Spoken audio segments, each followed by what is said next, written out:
Good evening, and welcome to another episode of Unlock the Door Radio with your host, Michael Cross here. Tonight, we have a really special guest all the way from Australia who has done a lot of research on narcissism.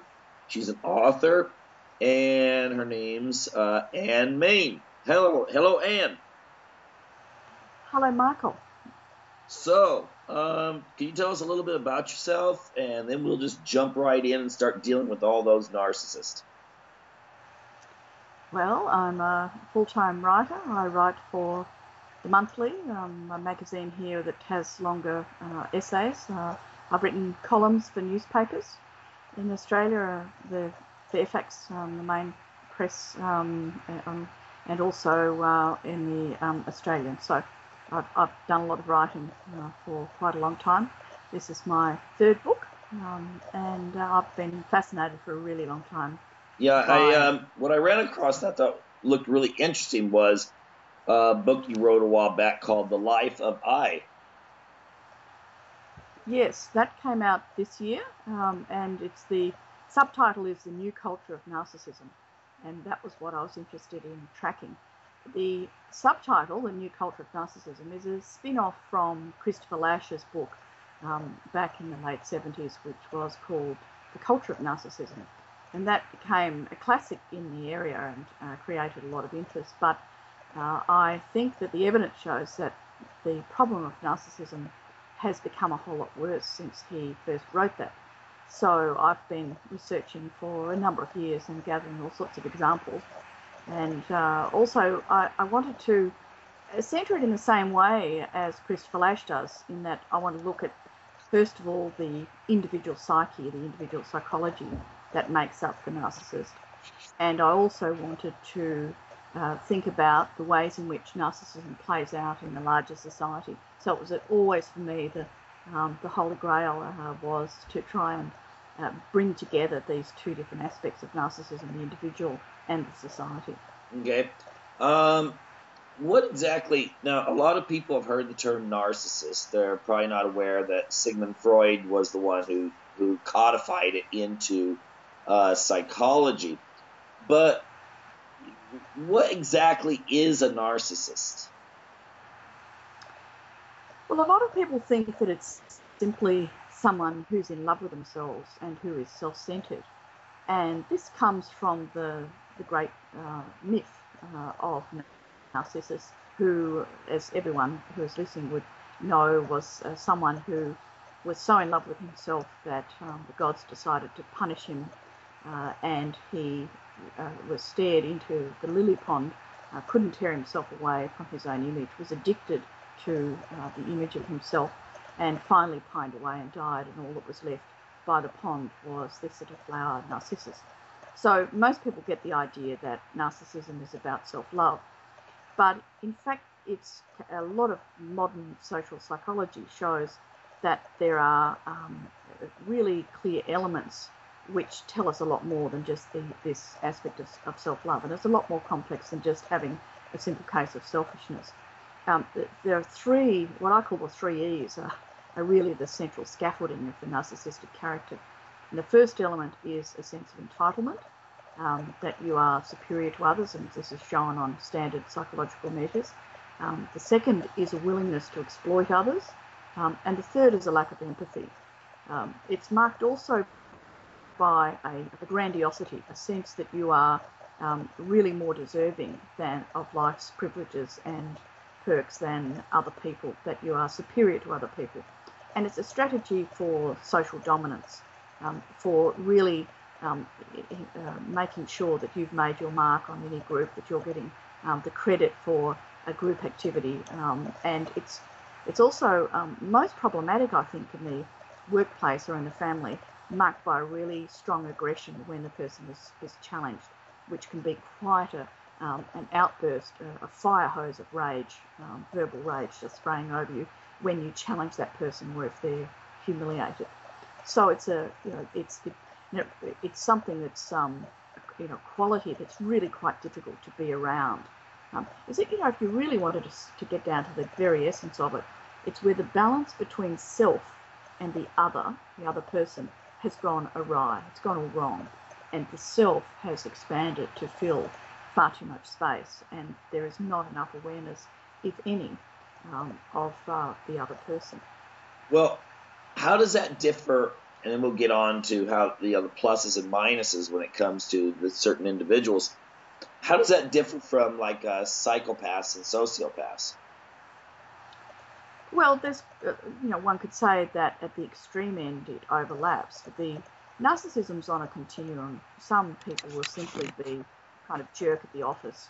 Some people would be narcissistic on the milder end, and they are unpleasant individuals, or they're difficult to be around, and they have to be the centre of attention. But they're clearly not at the level of the pathological, what I call in my book, malignant narcissist, someone like Breivik, who murdered those young people on the island in Norway. So he would be at the very extreme, and then on the other hand, you would have a much milder character who, in a way, I just find amusing. Someone like Kanye West, married to Kim Kardashian, and he made this very amusing statement a while ago, which went viral because he said that he was really a genius, and he, when he got to the airport, he would try and write in the form where it said, what's your occupation? He would try and write genius. But he couldn't actually spell the word genius, but he said, look, it's just like actual that I'm a genius. So that's the milder and more amusing kind of level of narcissism. And a lot of your listeners would have noticed celebrities who happen to be higher in, surprise, surprise, in narcissism than most ordinary folk, that a lot of pretty obnoxious and foolish or silly behaviour, which is very narcissistic. But that's not as severe on the continuum as someone who is a mass murderer, who's who is much closer to a sociopath or a psychopath. But the key difference is that the narcissist really wants to be noticed. The person who is the psychopath might slink along and in the cover of darkness and be a serial killer like Jack the Ripper.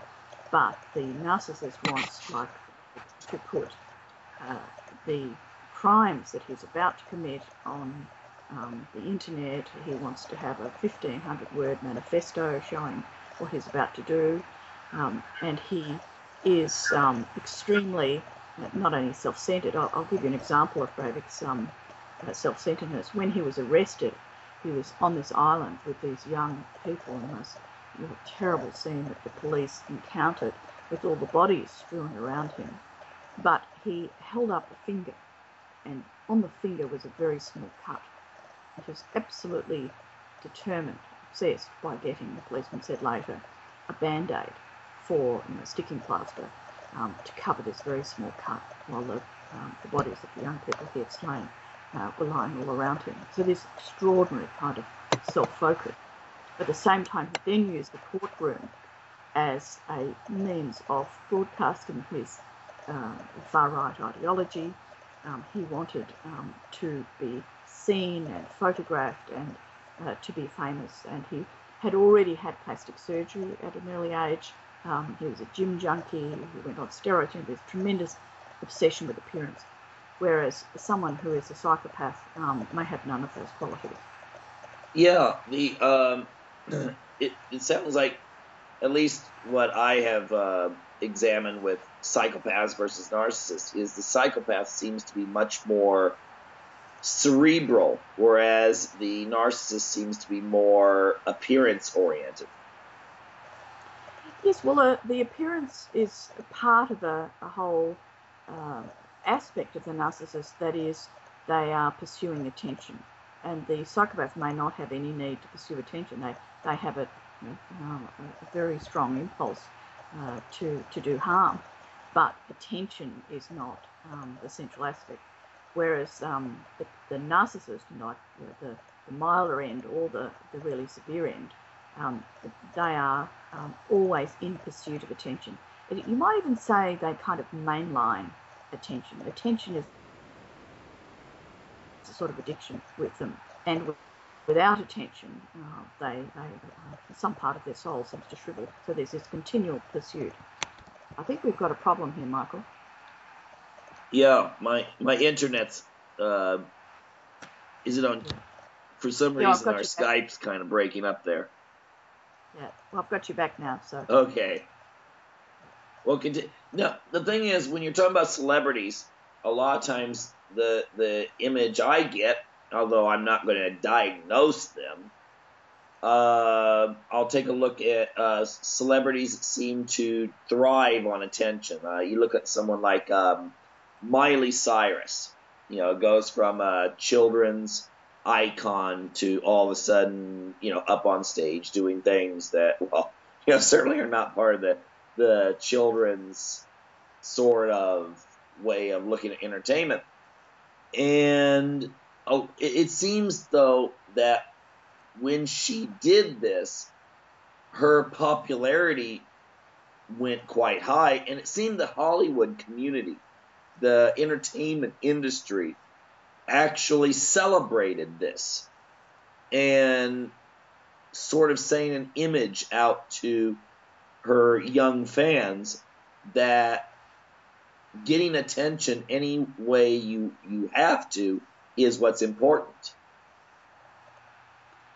Yes, I think there's a lot to that we have a culture, and that's why I had this subtitle of the new culture of narcissism, where the individual may have narcissistic qualities or tendencies towards narcissism, but the celebrity culture, the culture of social media, the internet and so on, acts as a kind of megaphone for those qualities, and the person does get rewarded, and then others see that is the quality which is rewarded, and so tend to try and follow suit in some way. So I think you're right that the culture itself of Hollywood, or all of the celebrity culture, actually rewards that kind of behaviour. And we also have a workplace culture now, which kind of insists on you having a long CV, and you're meant to self-promote in some way.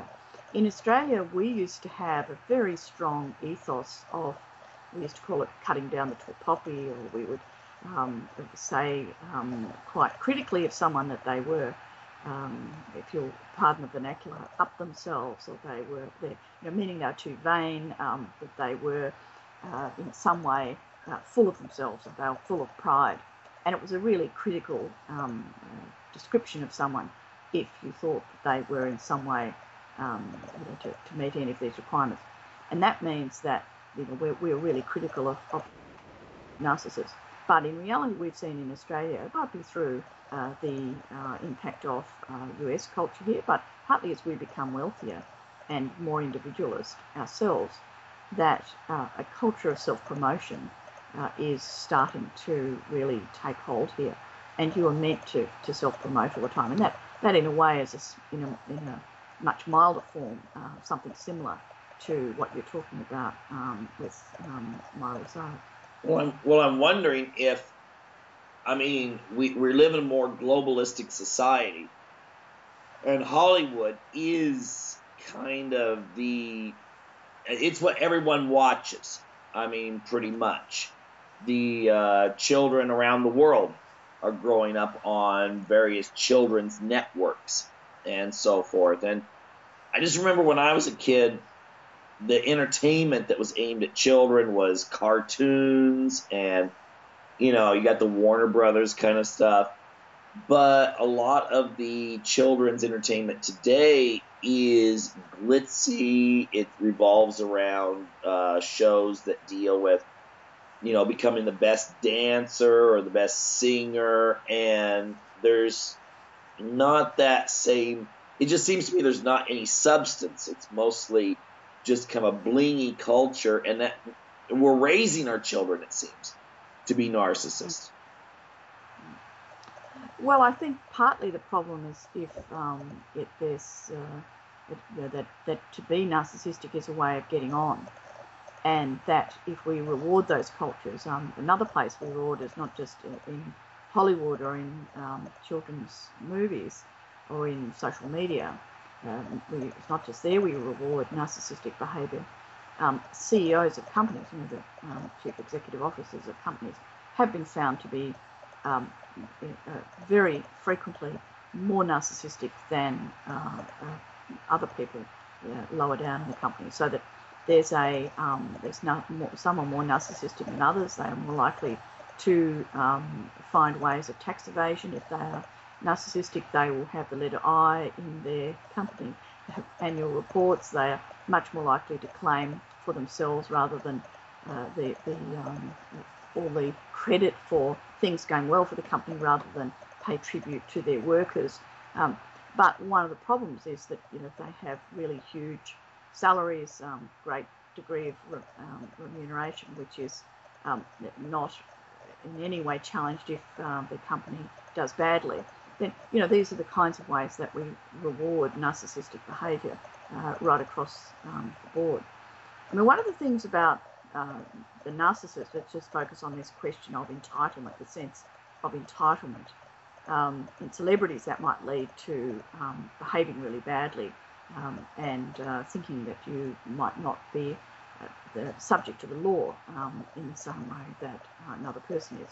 But it can have really serious consequences. For example, I was very interested when I was doing the research for my book to discover that there is something you might call sexual narcissism, so that the higher the male is on narcissism, the more likely they are to engage in sexual coercion. Then you have also the quality, again, sort of to do with this aspect of entitlement, a willingness to exploit others, and that comes out in ambiguous situations sexually with women, a sense that a sense of anger if they decide to say no, for example. Going across to a quite different domain, that of sport, I have a portrait in my book of Lance Armstrong, and it's a really remarkable story of someone who behaved extremely narcissistically to those around him. First, he was a kind of hero and citizen saint that everyone admired because he had apparently overcome cancer and had won 7 Tour de France, this really magnificent bike race through France and parts of Italy every year, an extraordinary marathon. So he was widely admired all around the world, and he was a friend of presidents and on the red carpet, and he had a huge fortune. He was worth about $100 million at that stage when it was found that he was actually a doper and that he had been using all sorts of forms of cheating in order to win those bike races. And he got his team to go along with him, and he really couldn't be on the team unless you were involved in both doping, which was some of them were just performance-enhancing drugs, and then there was another means by which it's called blood doping, where you actually take blood from your body at the time when you're at your peak fitness, just before a race, and then in the middle of the race is over 3 weeks, so in the middle of the race or at several points in the race, you retransfuse that blood full of red blood cells, full of oxygen, which would give you a huge amount of energy. And he'd be lying in a bus or a hotel room with this, they used to call them red berries of blood pulsing into his veins. And then he would be able to beat his rival. So there's a way in which he was able to, he would always say about other people if they used doping and they won, it's not normal. And yet he thought his own winning was so normal, and he felt so entitled to do it, that he also felt entitled to take any means to do it. Another really interesting aspect of the narcissist is a willingness to discard others who have helped you to get where you're going. This is part of the thing of not really giving credit to others, not feeling gratitude. One of the great psychoanalysts, Otto Kernberg, commented on this aspect of the inability of the narcissist to feel gratitude. And interestingly, in the case of Lance Armstrong, he would get rid of team members who were the most loyal people to his victories in the past, people who were really close best friends, and they were just gone as soon as he didn't want to have them on the team. If they didn't serve his interests anymore. So there's a lot of this kind of behaviour. And of course, if he was doing it and successful, this comes back to your point before about celebrities, if people see others doing it, then they can start to follow suit. So in fact, the Tour de France was, this wonderful bike race, was corrupted for quite a long time by Lance Armstrong and others who imitated him. But it was also something quite deep, which was the corruption of sport itself, and it reflected, I think, a wider aspect of the new economy. I call it the new capitalism in my book, which has a hyper-competitiveness as a kind of supreme value, rather than anything countering that, rather than thinking that good sportsmanship, and even if you're defeated, that matters more. The moral code. I think what you were talking about in children's programs earlier, it's really about that point. I think you were saying that a lot of children's programs weren't just about bling and superficial success and consumer values. They were actually about a much deeper moral code by which you could live. And so you can see either in that form of the corruption of children's shows, but you can also see it in another form, in the corruption of sport. This hyper-competitive, anything goes, you're willing to do anything in order for the achievement of success, rather than accepting the moral discipline that comes with acknowledging that there are other claims on us as individuals, and that good sportsmanship or decent behaviour and so on has to be a part of it, and where the other person is fully present when you are acting in the world. And it comes back to that point I made earlier about how in the narcissist the whole balance between the self and the other person or other people has gone wrong, and the self has expanded to a monstrous degree. Okay, what was that last point? Our connection is really kind of choppy here. Well, I was referring to the fact that with the narcissist, the self has expanded to take up far too much space. One really funny little bit of research was that neuroscientists have found that the narcissist, even when they're asleep, the part of the brain that concerns the self is still awake. So they're still thinking about themselves even when they're asleep. And that's quite an amusing example, but it becomes less amusing as other people encounter this person who is so bent upon getting their needs met. There's one person in the US, a psychology professor called Paul Piff, who's done some really interesting research showing the connection between wealth and rising rates of narcissism. We need to answer why, for example, in the US, they are finding that there is a greater amount of narcissism in young people who, when they take a standard psychological measure, a 30% increase, in fact. So over the last 30 years. So we have to sort of answer why that is occurring. And there's been a lot of discussion of parenting and its contribution to the growth of narcissism. And there's a lot of discussion of things like wealth. And where this researcher, Paul Piff, is really interesting, is he shows that the wealthier an individual becomes, even if they're just primed in the psychological laboratory to feel wealthier, they begin to act in entitled ways and more narcissistic ways. So one of his experiments showed that people tended to, when they were higher in narcissism, drew much bigger circles for themselves than they did than they drew to represent other people.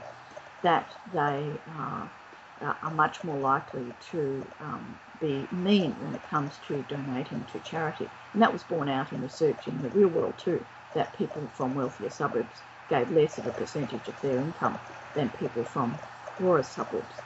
And there's some very interesting research. I found this very funny because I used to, especially when I was a student and a young woman, drive pretty old bombs of cars. And I was interested to learn that they did some very simple but interesting research where they just put researchers on a crossroads in the US, and they watched the make and model of the car and the kind of behaviour which went with it. And they found that the later the model, the newer the car, and the more expensive it was, the less likely the car was to give way to other drivers when they should have. 4 times less likely, and they're also 3 times less likely to give way to pedestrians. So I found this really amusing because I had noticed when I was driving around my old cars that in fact it was quite a clear pattern that the faster and newer and flashier the car, the more likely I was to be run off the road. So in those ways, the narcissism leads to quite demonstrable behaviour where the person maybe think they're more important than others, and this strange paradox that the wealthier they are, the meaner they are. And we've had an example of that in Australia. We're one of the wealthiest nations in the world, and yet we have recently really sharply cut our foreign aid. We keep having these arguments all the time that we can't afford it and we're too poor. So I thought it was very interesting to read Paul Piff's research, which indicates that this is one of the patterns that happen. Obviously, we have great philanthropists as well, like Bill Gates and others. So it's not a universal pattern, but it is definitely a predominant pattern as people and a society gets wealthier. Okay, well, excuse me here, I'm fighting some strep throat too. That makes sense if a person feels that, well, let me back up a little bit. It seems that the narcissist, if they feel the world revolves around them, might actually wind up in more powerful positions in society. And then once they get into those powerful positions, they have this sense of entitlement. Therefore, like that's a very interesting study. I'm going to look that one up. If you feel like you've got a better car or a better social standing, that you don't have to yield to other people, because they're just kind of like, they're co-stars in your life drama. Yes, that's a very good way of putting it. One of the interesting things about Paul Piff's work was how quickly this process of feeling entitled, and as you say, not yielding to others, expecting others to yield to you, can take place. And one of his experiments was just a game of Monopoly. And the one character was able to have 2 moves, and he's given twice as much money, and he quickly begins to command the heights of the Monopoly game. And what's interesting is that within minutes, his posture changes, he starts to fling his arms around and take up much more space. He begins to be impatient for the other person to make the moves. He starts grabbing the other person's token and moving it for him. He really kind of takes over and begins to behave like a jerk, even within a 4-minute Monopoly game. So it's a really interesting aspect, and I guess most of our thinking for so long, because for understandable reasons, because we are all societies that went through the Great Depression. We understand for good reason the terrible consequences of poverty and so on. So we think along the line of warding off deprivation, and I think that's understandable. And obviously, no one thinks that poverty is a good thing, or the Great Depression was simply character building. That there's clearly a reason for trying to build wealth in a society, but we haven't paid as much attention to this question of how wealth might actually have a problematic effect on people's character. So that's another aspect we have to think about. Like when they look at parenting and children, how much do we give them? Are we giving them too much? Is there a problem with over-gratification of material goods and a kind of spoiling that is going on, that children don't really learn to use your lovely word, yield to the other person. They begin to feel too entitled. There's a lot of arguments which come out of the US which really pinpoint essentially parenting and the spoiling of children. I disagree with that a little bit. I think that's part of it, but I also think that there's another aspect that children tend to have a lot of material possessions, but then they're also in a world where parents are quite frantic with work and other obligations, and certainly in the US and in most neoliberal societies like Australia and Britain, I think this is much less true of Sweden. I think Sweden is much better at balancing work and family, but those neoliberal, hyper-competitive, free market societies have been very slow or reluctant to really put in place the kind of work and family legislation or the kinds of norms even that people can be able to balance work and family in a way that children can flourish. So it seems to me that it's not just a question of spoiling. I think children also collide with a world where schools are very competitive. There's a lot of pressure on children to achieve and succeed, and so we don't really have the right balance on upbringing. Well, there's an example of that where there was a recent study in Harvard University Education Department. I found something like 80% of the students nominated achievement as the most important thing in life, whereas only about 20% nominated caring for others. And they said, look, I think we've got the balance of elements here wrong. And it's not to say that ambition is wrong, but when you have such a disparity in those perspectives, then I think we've got a problem. Well, the thing is that it seems, well, first of all, let me ask you this. Do you think that narcissism is a social construct, something that develops because of the society and the way we're treating kids? Or do you think that it's a genetic thing, that some people are born narcissists? Or is there a continuum in which a person who would normally not display these traits might still develop them in the right conditions?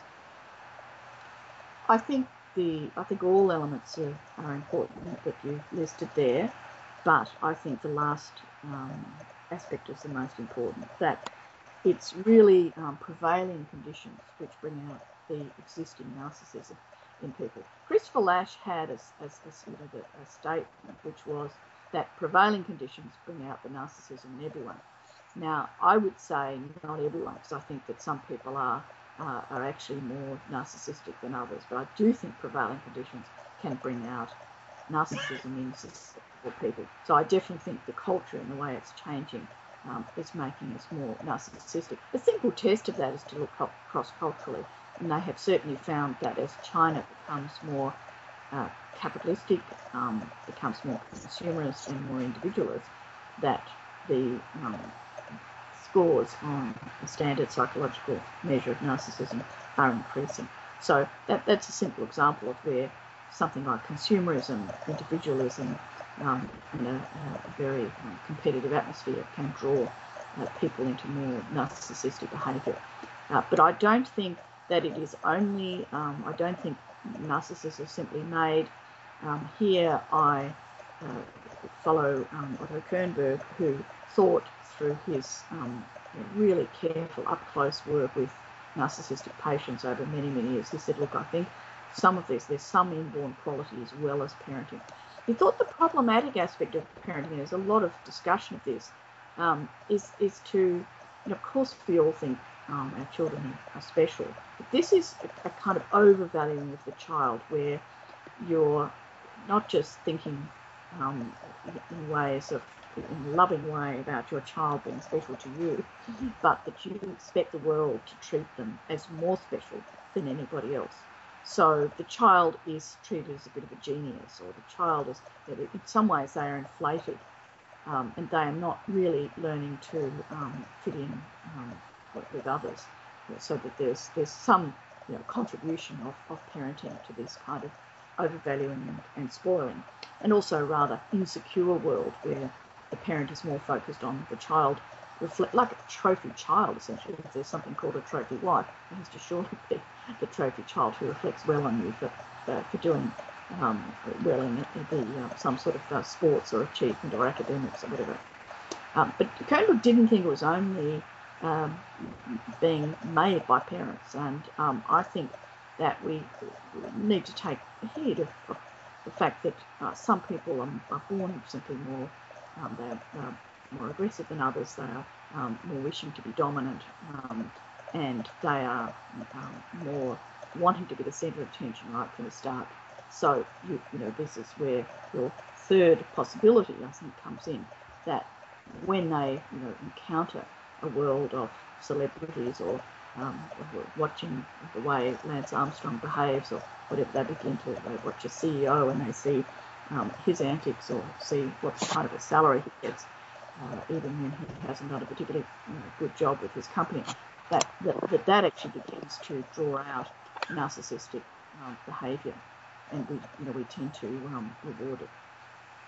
Yeah. Do you think? I've heard. I read a study once that said that one of the reasons why obesity is increasing in Europe was because of the smaller families. You know, where if you only, instead of 3-4 kids, a person has one child, and so they get all the attentions on them. You know, you got all your eggs in one basket. And so they get spoiled more. I know China's had a problem with that as well that they've addressed. But do you think this is more likely to occur? The narcissism might increase when you are the person who the parents put all their attention in. Do you think that could be contributing to this? Well, I did look into the question of whether birth order had an effect and whether only children had an effect, because I'm aware of the Chinese example. I call it the little emperor syndrome. But I didn't really find that was the case. I think that overall, yes, there could be something about the zealous kind of, when we talk about the helicopter parent, the excessive focus on a child, which could be contributing. And I guess it is a natural part of a larger family where you just have to pitch in. I'm the youngest of 4 children, so I know what you're getting at. The kind of fuss over what meal you're provided with, you simply don't have the possibility of that. But I have to say, I've known only children who are just absolutely lovely, and I see absolutely no narcissistic qualities in them. So I think it would depend a lot on the wisdom of the parents. One thing I want to take away a little bit from just thinking about parenting, though, and that's the attitude of schools, because there's been quite a bit of research, again in the US, by Sania Luther, really interesting, looking at the kinds of pressures that adolescent school children come under to achieve, and just how brittle the sense of self, how fragile the sense of self of these adolescents is, because that they are so much judged by whether or not they succeed that it kind of becomes everything. I don't know about you as a parent, Mike, but I thought it was a really important aspect of my parenting to try and give children a place to stand in life, which was not just to do with success. And so it's really important that children have a sense that there's something else other than being judged according to your achievements in life, and a sense of character, which is different from, not that I'm not saying it's not important for children to strive and to try and succeed at things, but I'm saying that surely has to be not the only thing. And this brings me back to the wider culture in which parents are doing their job. And I think that the ways in which we emphasise success at schools and in the wider society is that there's something rather unbalanced about it. And the ways in which we think about caring for others has somehow got rather lost in this rather breaking world. Well, I just have speaking of schools, I got to ask this question. In Australia, do they have school uniforms in the schools? They do. Okay, because Yes, they do. I've noticed that where my kids go to school, there's no school uniforms or anything, and it puts a huge amount of pressure on kids to, even if they don't have lots of money, they still have to find a way to dress in the same styles as everyone else. So I'm wondering if that has an effect on children in the sense that again, going back to the way entertainment is, it's almost like, kids go to school in entertainment world to show off. And so when they get into the real world and they have these social standings that are based on how they dress, do you think that maybe the Australian or the British model actually might reduce narcissism, whereas in America, for instance, unless you go to an exclusive private school, there are no school uniforms? Well, I think it's an interesting idea. I certainly think it's a good thing to have a uniform, just because no one has to think about it in the morning, and particularly through the agonies of self-consciousness of adolescence. I think it's a very nice thing not to have to worry about what you're wearing, and I could well imagine a scenario where the children become very competitive about it, and appearance becomes the whole thing. I think the more we move away from focus on appearance and achieving self-worth through appearance, the better. But you have to think about how powerful things like social media are. When if someone posts a picture of themselves and they're seen as hot, they get all these likes, and so that it really reinforces judging yourself according to your appearance, and it means that you are encouraged to do that more and more. So I think it's a really difficult. So you feel that Facebook and what are some of the others? Facebook, Instagram, things like this are just all of them. They're rewarding narcissism. Yes, and all of it's about being seen in a certain way. I don't believe they cause it, but because I do think that it comes within family structures, and I think it comes from the individual. But I think it really can encourage it in susceptible individuals, and certainly, it's a move from being seen, in a much earlier culture, seen in the eyes of God, to be seen in the eyes of your peers. I'm not a religious person at all, but I can see a real shift in consciousness if I trace even literature over the last 150 years and see the ways in which individuals might see themselves, to be now this audience always for what you're doing. There's a really sweet quote from Lena Dunham, who's this very creative director of this hit show, Girls, and she was talking about her father, and she said that he couldn't understand why people would put something that they were eating on Twitter or Facebook, and she said that her generation couldn't figure out why you'd eat something unless you could put it on Twitter or Facebook, which I thought was a really lovely summation of this transition to the importance of being seen by others. Yeah. So let me ask you, here's something a lot of people will probably be thinking to themselves. Now, of course, narcissism's on a spectrum. You have some people that don't have hardly any of the traits. Some people have a huge amount of the traits. Do you have any advice for people, for instance, who are they're in a relationship with someone? Because you said that in a family situation, it can be quite problematic, as opposed to like a corporate situation where maybe a narcissist goes to the very top of wherever field they're in. But what if someone is actually with someone, male or female? What are some of those signs that this person might be just a little bit more narcissistic than average? Well, partly an inability to take another person's perspective, so that normally, let's take a partnership or a marriage or friendship. If there is an occasion where conflict emerges, usually if there's only ever one person apologising, I think there's a problem.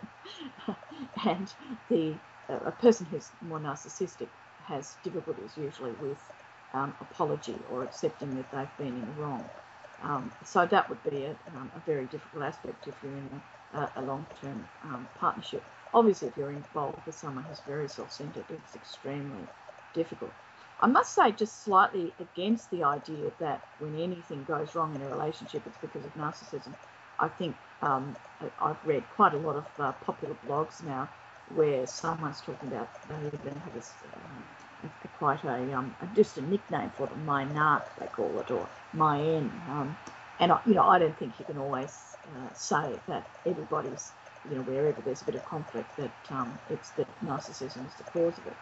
But some people who are in a relationship with genuinely a narcissist, who cannot ever listen to your perspective, who behaves exploitatively, one of the aspects of narcissists that we know is that they are more likely to cheat on you.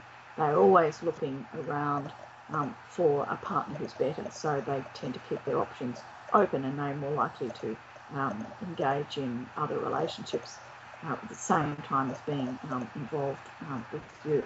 So those kinds of behaviours, many times a person just has to step away.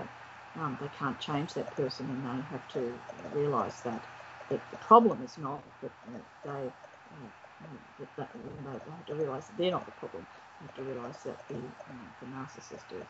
There was a book written by one of the key researchers in the United States, Keith Campbell, and that was written as a result of many letters he had, mainly from women, but from people who'd been at the receiving end of a narcissist and had really been stricken by their behaviour, and they thought there was really something deeply wrong with them. But in fact, they had simply encountered someone who was all of these aspects that I've been covering. They were entitled, they were exploitative, they didn't really feel committed to the relationship, even though they might have said that they were, and they were unfaithful at the same time, and so on. So this behaviour where you're centred upon your own needs, the exclusion of other people, is extremely difficult to cope with.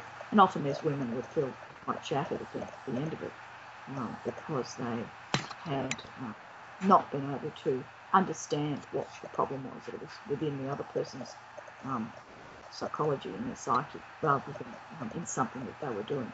The book was called When You Love a Man Who Loves Himself.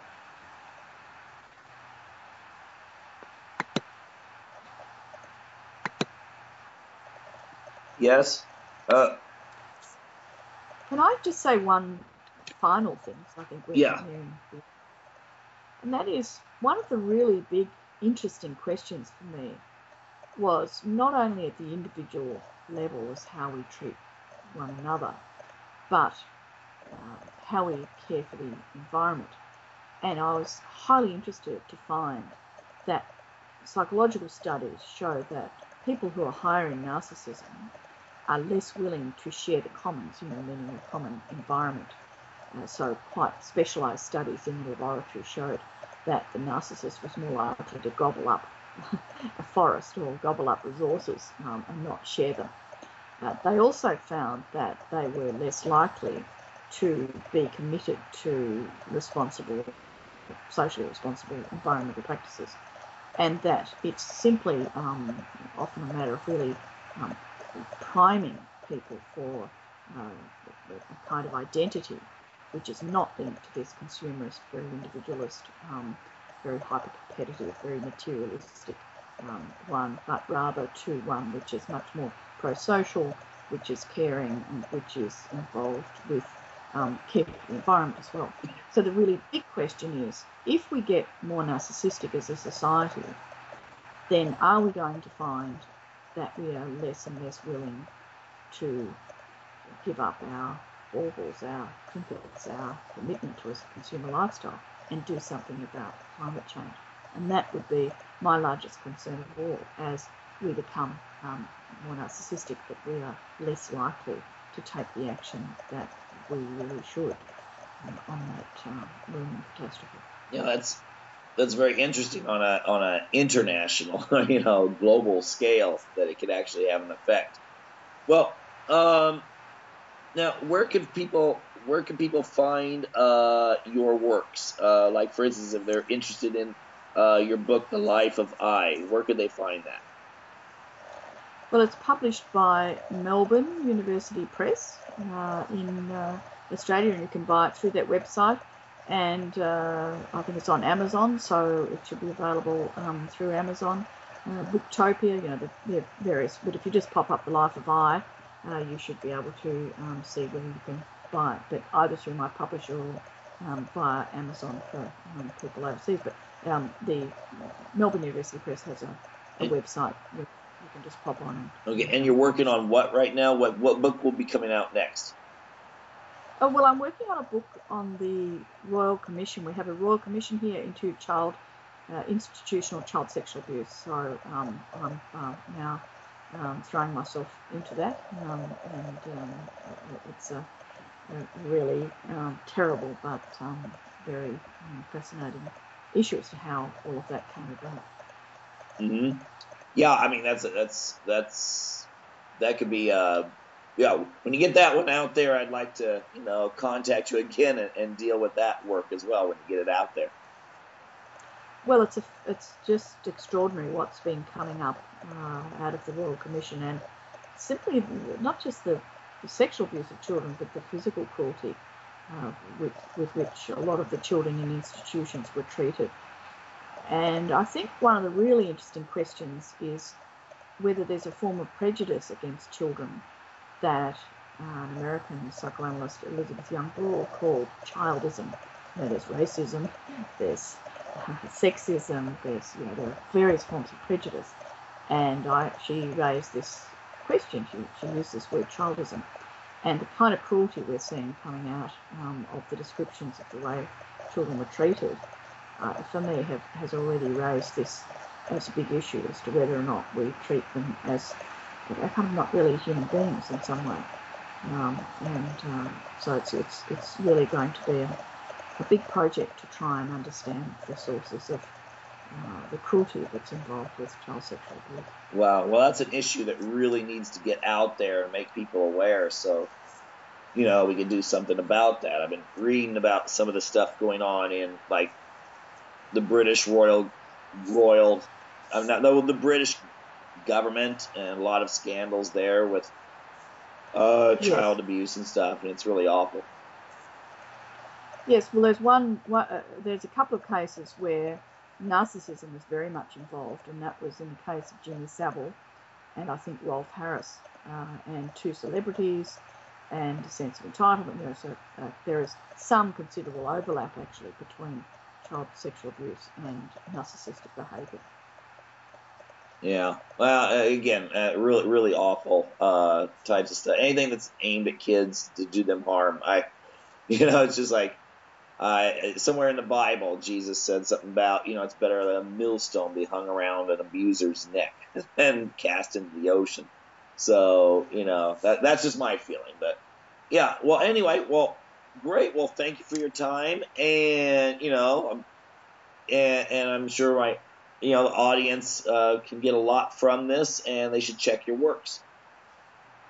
Lovely. Well, it was really enjoyable talking to you, Mike. Thanks a lot, Anne. Well, you take care now, and thank you, all those out there listening today, for tuning in, and hope you'll come back next week for another episode of Unlock the Door Radio here on UCY TV. Thanks, Michael.